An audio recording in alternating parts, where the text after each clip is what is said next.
আপনারা দেখতে পাচ্ছেন আজকে হাওরের দেউরি রেস্টুরেন্ট উদ্বোধন করার জন্য আমাদের সুনামধন্য নবনির্বাচিত করিমগঞ্জ উপজেলা চেয়ারম্যান আমাদের অত্যন্ত কাছের আত্মীয় জনাব মোহাম্মদ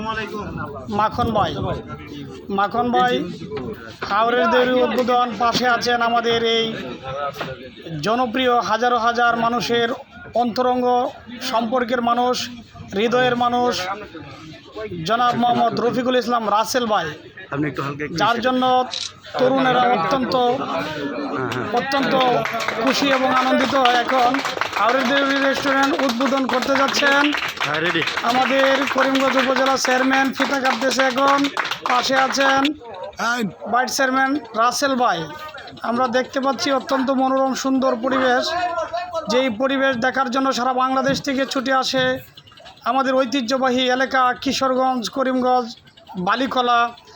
আমরা যেই হাওর রেস্টুরেন্টে বসছি, চতুর্দিক দিয়ে পানি আছে, দেখেন কত সুন্দর পরিবেশ, যেটা দেখার জন্য আমরা অত্যন্ত আকাঙ্ক্ষিত।